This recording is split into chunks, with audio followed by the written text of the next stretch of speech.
আসসালামু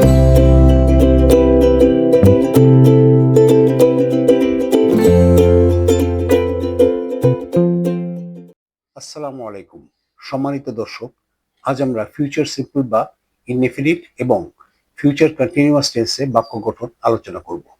প্রাথমিক নিয়মটি আমরা জানি যে ইংরেজিতে বাক্যে সাবজেক্টের পরেই ভার্ব বসে সাধারণ নিয়মে, তবে ব্যতিক্রমও রয়েছে যা পরে আমরা আলোচনা করব অন্য ভিডিওতে। ফিউচার সিম্পল বা ইনডেফিনিট টেন্স কোনো বাক্যে ভবিষ্যৎকালের সাধারণভাবে কোনো কাজ বোঝালে সেই বাক্যকে ফিউচার সিম্পল বা ইনডেফিনিট টেন্সের বাক্য বলে। যেমন, I will be a teacher, আমি একজন শিক্ষক হব। উই উইল বি টিচার্স, আমরা শিক্ষক হব।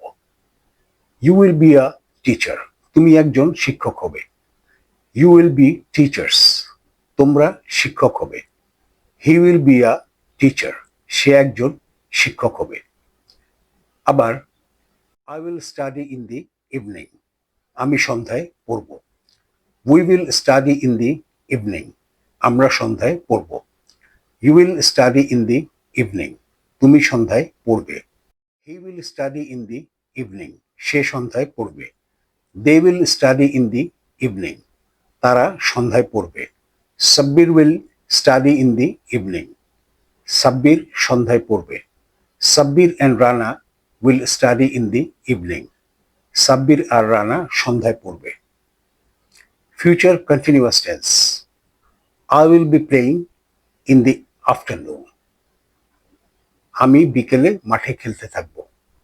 ঠিক এভাবে হবে, we will be playing in the afternoon, you will be playing in the afternoon, he will be playing in the afternoon, they will be playing in the afternoon, Rana will be playing in the afternoon. মনে রাখতে হবে যে future continuous টেন্সে সব ক্ষেত্রেই মূল ভার্বের আগে উইল বসবে এবং মূল ভার্বের সাথে আইএনজি যোগ হবে। মূল ভার্বের আগে উইল বি বসলে তাকে সাহায্যকারী ভার্ব বলে। দর্শক, একই রকম বাক্য নিজেরা তৈরি করার চেষ্টা করবেন, তাহলে শেখা দ্রুত হবে। সম্মানিত দর্শক, আজকে এ পর্যন্ত। ভিডিওটি যদি আপনাদের ভালো লাগে তাহলে লাইক, শেয়ার, কমেন্টস এবং সাবস্ক্রাইব করে পাশে থাকার স্বনির্বন্ধ অনুরোধ রইল।